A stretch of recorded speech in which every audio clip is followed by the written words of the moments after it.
Today I'm going to go over the GG again, just with an update. And the main thing is the. I sound bored, but it's super interesting actually. The um, the guy that registered the mark uh, got back to me, this mark, and he claimed that he had the watch made. So I'll talk about that, but I also wanted to say it's all in the PDF. And in some ways, I'm starting to prefer that people look at the PDF because talking it through over and over again may be annoying people. Um, so if you're interested in it, check out the PDF. If you're not, then hang on. I'll be back with another video soon. In terms of how to download the PDF, there's a link in the description, and then just go to that link. I'm going to type it in, but it's basically it loads in the browser using Adobe's PDF API, so it's safe in terms of as safe as Adobe is in terms of downloading it and viewing it. But if you click on this right here, you can do download this file, select download this file, and that will save a copy to your download folder. And then you can browse it quickly. You can also look at it in your browser, but because it's a 30 megabyte file and there's some rendering going on, it takes a while to load each page. So I think I'll just skip through it really quickly to get to the new part. The watch, the pictures, the case, the engraving, the reference number, the cutouts, the watch with an omega dial, the movement. A note about the movement indicating that it's not a swatch prototype. Swatches themselves, the similarity in appearance of a swatch Trésor Magique and the GG. The Seamaster Cosmic, more details about the reference number. The successor or update to the Seamaster Cosmic in 1972 and the similarity of the case design. History of the swatch and the design of the swatch case. Corporate history of Swatch and ETA and the merger of ASUAG and SSIH. The fact that the merger, things happening around the merger and the development of the Swatch in particular were secret. The reason the Seamaster Cosmic is called Cosmic is because of Omega's relationship with NASA. The marketing, the case. Oh, and by the way, these all link, not all, but a lot of these pages in the PDF link to videos where you may have seen them already, but basically, sorry, I don't want to do that. It'll take you right to my YouTube channel, and you can watch the various videos about these details. So I think it's like, the playlist will also be in the description of this video, but I think there's about 6 hours of videos already. Case stamps, Gerald Genta's workshop in Geneva, the crab stamp, the hallmarks, the shrouded lugs with these special bars, split screw bars as opposed to a single push pin going through like on the swatch.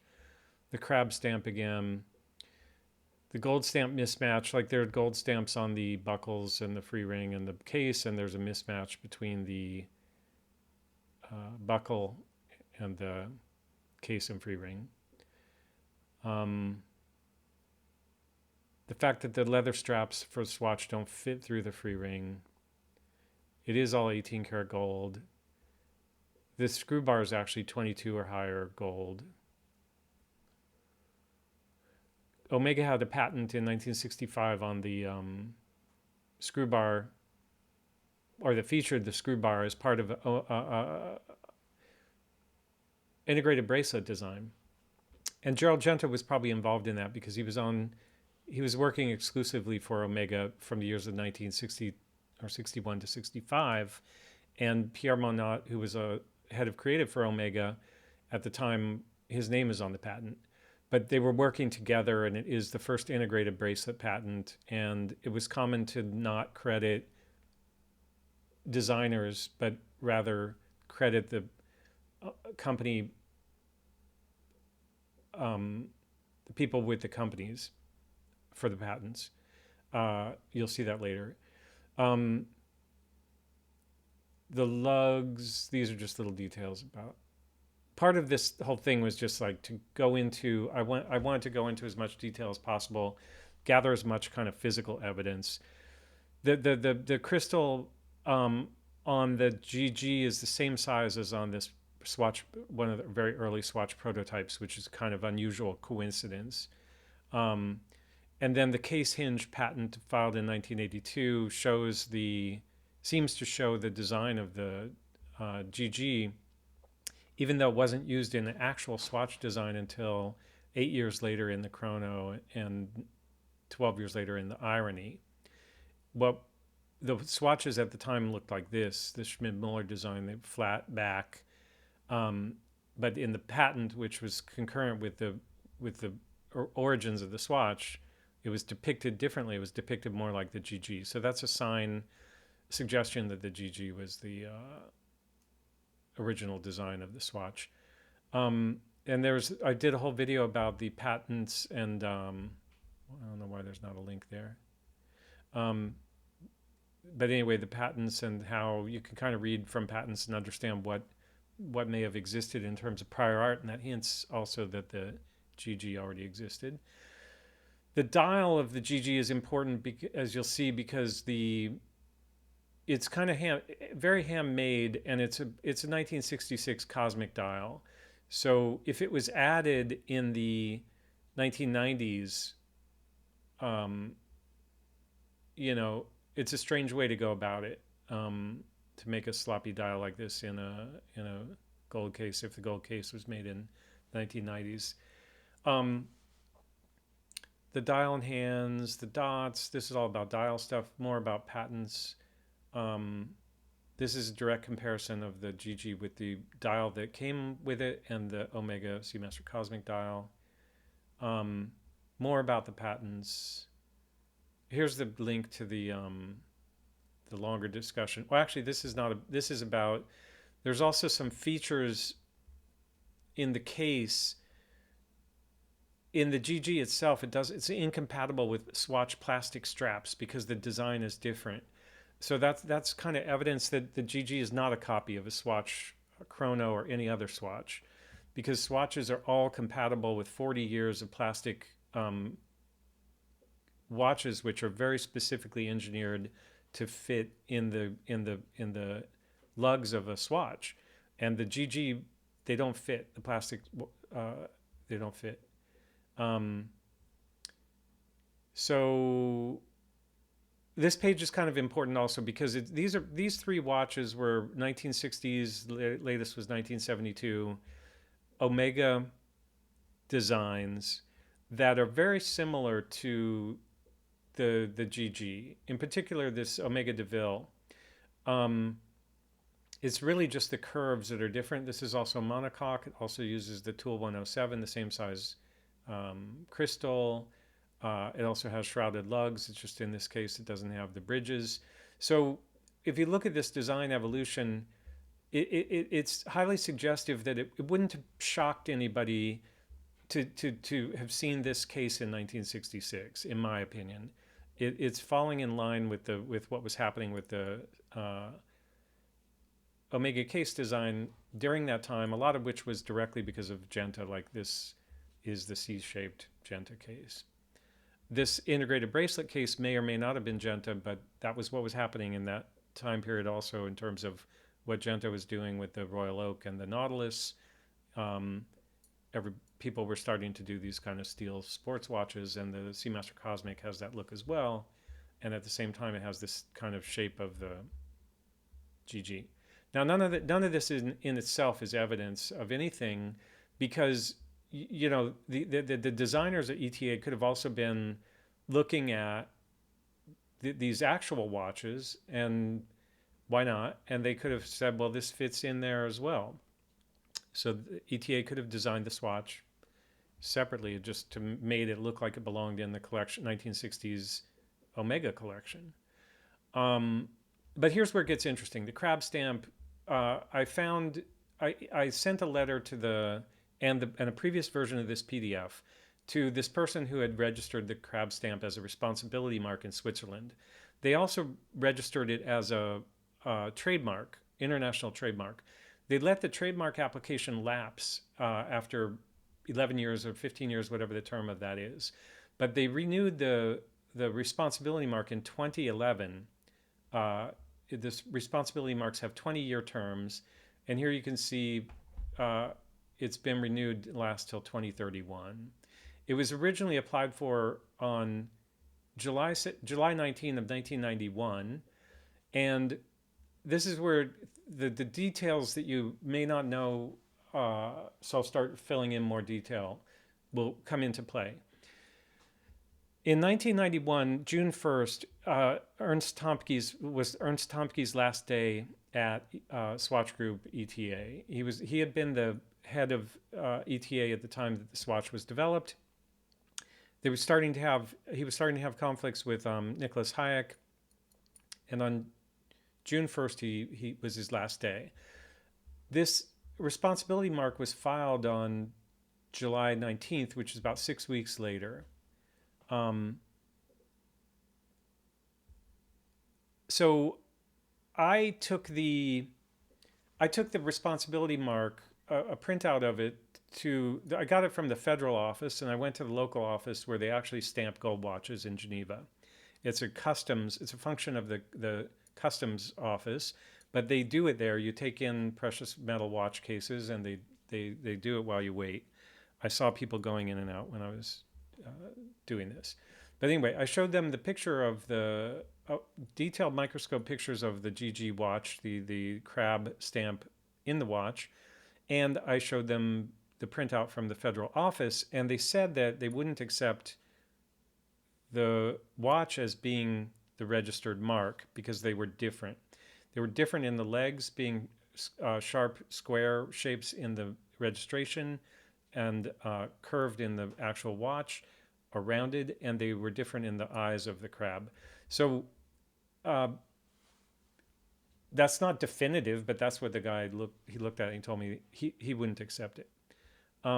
So the thing was, after I did that, I pretty much decided that there's no way that I had felt all along that there's no way that the GG was made in 1991, and that the mark was a coincidence, or somebody had registered it to try to locate the GG.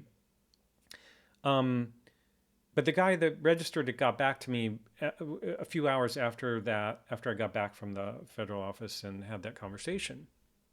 Now, one of the reasons that I also, aside from the slight differences in the timing of the registration of the mark, the main reason that I felt like the GG predated the Swatch was because of the patents. Again, there's a whole video about that, but basically, ETA did not file a design patent on the Swatch design. And that's unusual in the context of what other things that were going on at that time that Nicholas Hayek was directly involved in, such as patenting the designs of the Seamaster Polaris a few months later, and patenting the design of the Constellation Manhattan a couple of weeks before the ETA utility patent was filed. So the fact that there's no design patent, it kind of screams that there was prior art that they were worried about. Prior art means that there's something that would invalidate the patent, and a gold watch that was the same design is exactly that kind of prior art. So the other thing is that the patent was limited to plastic only. Now there's an argument that the Swatch was intended to be plastic, so you would limit it to plastic. But generally in patent law, you don't limit things unless you really have to, because you don't know if they're going to make a metal watch later. And in fact, of course, Swatch did make many, probably 100 million metal watches as well. So they probably would have, claimed metal as well, unless there was prior art.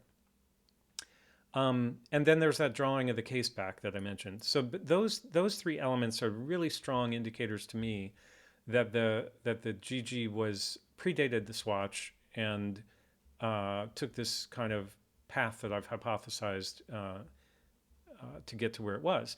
Now, the other thing is that the actual lugs, shrouded lugs on the GG here, are different enough from all the production swatches that there's incompatibility with straps, which means that if somebody did this as a copy of any swatch, they did a poor job because it's incompatible with the plastic straps. It's compatible with leather straps because they're more pliable. At least the lugs are, but the free ring isn't. Okay, so anyway, I pretty much decided the watch is what I hypothesize it is. It was designed by Gerald Genta. It was made either in his workshop, if it was made after 1969 when he opened his workshop in Saint-Jean, Geneva. And if it was made before that, then it was probably made with one of the casemakers, Lascaux, Irvin Piquerez, or Le Central Boits, or Guillaume Gunther, or Gilead. I'm not sure how you pronounce that. Anyway, my feeling again is that I was right about this, and I was waiting for, and then the reason that Omega didn't use the design is because it was too early for integrated bracelet, and it would have required these special swatch-like straps to be distributed all over the world. And at that time, Omega had distribution deals all over the world, and people could use standard leather straps. And that was normally the way that watches were sold. The bracelets were an upgrade, basically. So the bracelets would have had to been special, which they are anyway, usually with watches, but so would have the leather straps, which are supposed to be the inexpensive option. And they would have to have maintained them over the course of decades like they have for the Swatch. That's also one reason why all Swatch straps are compatible for over 40 years, at least in specific, let's say mainline Swatch design. Okay, so anyway, all of these things contributed to me thinking that my theory was right. And then there's another huge one. And the reason I'm saying all this is getting to this point where this guy called me and said he had made it. The other thing that's huge is that Nicholas Hayek was so obsessed with the Polaris, and the Polaris was designed by Genta, and the contract would have been issued right at the beginning of Nicholas Hayek's kind of starting to control SSIH and Omega. And I'm convinced that there would have been a conversation there and it's very likely that the reason that Nicholas Hayek was obsessed with the Polaris is because he was taking this design that perhaps only Genta and a handful of other people would have known that Genta had ever made, because it was never turned into an Omega watch. And he was going to use it for the Swatch, and he got Genta's permission, and then basically paid him or made a deal with him to keep it a secret in exchange for Genta designing this Seamaster Polaris. Now, the Polaris is known to have been designed by Genta. That's not something that's just theoretical. And it was also attributed in the patents to Fernando Fontana, who was the son of the founder of Lascaux, the precious metal watch company in northern Italy that made the Polaris cases. The reason I mention that is because it was normal in the business to credit even though Genta is known to be the designer, they credited the watch case design company owner with the patent for it. And that also kind of ties back to the Omega patent on Monat's integrated bracelet design. Genta wasn't getting the patents in his own name, but he was designing the watches. Now, I think we're about to get to the... Okay, so here's where it gets interesting. If all that was correct, then there's a story in this book, Mr. Swatch, which I bought and read. It's unofficial biography of Nicholas Hayek. It was written by Jörg Weglin, and he interviewed people, but he doesn't say who he interviewed because people were reluctant to talk about on the record and give their names.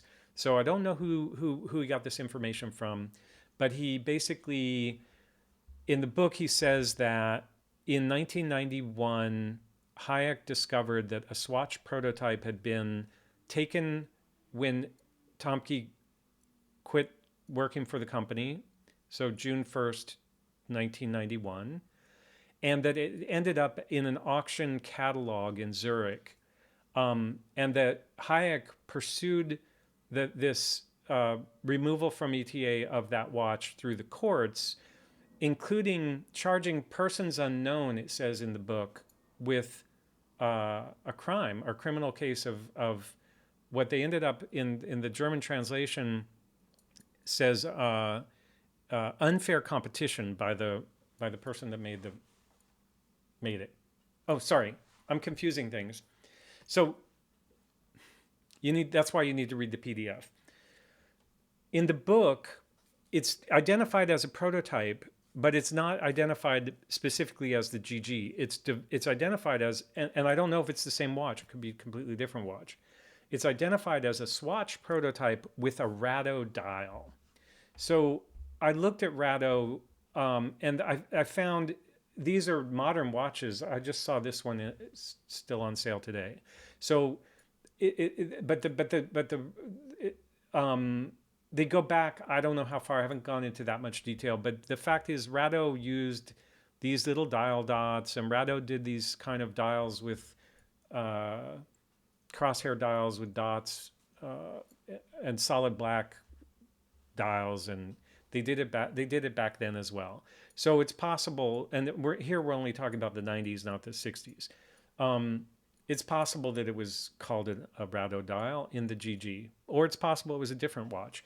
But what's significant about it is that Hayek pursued the removal of a prototype through the courts in this time period, exactly when the GG's mark was registered, 6 weeks after Tomke quit, and when the discovery may have been made that the GG was missing. So a few hours after I left the precious metal marking office in Geneva, and after being kind of convinced that if I did hear back from this guy who had registered the mark, he would likely tell me that he had nothing to do with it. He called me and he said that he had the watches made, and he said he had 10 of them made. And I want to be careful here because I've taken some care in writing in the PDF the details of this, because I don't really want to get it wrong, because I'm accusing him of being not entirely honest, and I'm just not really comfortable with that. I do want to say this, which is, if there was some kind of an effort to maintain the secrecy of the origin of the GG at that time, I think that would be normal in business terms. Genta was still alive. Hayek was still alive. There was still they could easily have still felt like there was a need to keep this stuff a secret, and I don't see anything ethically wrong, even if the person that registered the mark did it to find the mark, even if there was a kind of effort made to get it in the newspaper so that people heard this fake story, whatever. I have no issue with any of that. So it's really just where this path has led, and I just don't want anybody to think that I have a negative view of that. So anyway, that said, the fellow told me that he had. This was 30 years ago too. 30 years is a very long time. Memories can be wrong, whatever. But he sent me these newspaper articles to prove his story was evidence of his story. So I have a translation of one of those. Two of the articles he sent me were penned by the same journalist, and I contacted that journalist, asked him if he was responsible for the articles. There are a lot of people named Markus Baumgartner in Switzerland, but he confirmed he was. And I knew from looking him up that he's been the CEO of a communications company in Zug, where the watch registration mark was registered. Zug's not a big city, much smaller than Geneva. He's the CEO of a communications company in Zug that specializes in corporate crisis communication and has been for 20 years. And in the early 2000s, he personally managed the press communications for the collapse of Swiss Air, which is one of the biggest corporate crises in the history of Switzerland in my lifetime.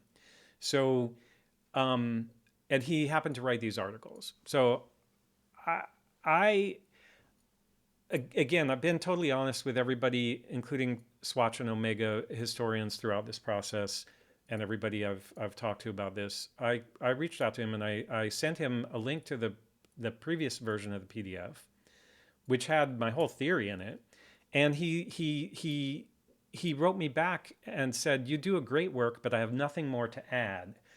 And then I asked him if he could get me in touch with Jörg Weglin and if he thought that the Mr. Swatch was could have confused these two watches, the one in my PDF and the one in the book. And I sent him a page of the book that had that in it. And then he got back to me. He said, "Wow, you were digging really deep. Congrats." So to me, that's like almost an acknowledgement that he accepts my whole thesis, but it's not an acknowledgement. It's like everything with this watch. Nobody at this point is proving anything, and there's always a way back to the kind of official story through the pattern of facts. So I don't want to deny that. I just think when you look at it in whole, it's still very interesting and very suggestive that my hypothesis remains correct after all this. So there's a page in here about the conversation I had with the registrant of the mark. I think I really prefer that you go and read that rather than talk it through here. And then basically I'm still at the same conclusion. Some of the details shift around with each generation of my analysis, but conclusion remains that it's a Gerald Genta design prototype, ostensibly for Omega, but never used. The responsibility mark trademark, the charges brought against the person that registered the responsibility mark, and the press articles were a product of crisis management when Hayek discovered that the watch had gone missing from ETA, as described in Jörg Weglin's book about a watch that may or may not be the same watch, but that did happen. And there was something pursued through the court about that. So those facts, it's not certain, but they're circling around each other to be highly suggestive of this. And that's it. Now the funny thing is, like, I've put a lot of time into this research already, but I feel like it's now at the point where I really want to do an investigation. And I say that laughing because this whole process has been an investigation, but at any point, the evidence could come out that fixes the story one way or the other. I think that there's also a possibility that evidence can come out that will continue to be deceptive in nature. Who knows? So it's a really fun thing just to kind of continue to pursue, and perhaps there'll never be a really clear answer, but it's a perfect entry into this historical realm that this watch represents, regardless of what the truth about it is. And I think that a continued research of it will continue to yield interesting results. I just think maybe for the sake of my channel and my audience, I really can't be updating it every week. And I'll probably pursue it over the course of a much longer time horizon as a kind of documentary film where I probably won't actually talk about the final results until they're certain, whatever that means. The problem is it may never be certain, but that'll be part of the mystery of it until the investigation is over. Okay, thanks a lot for watching.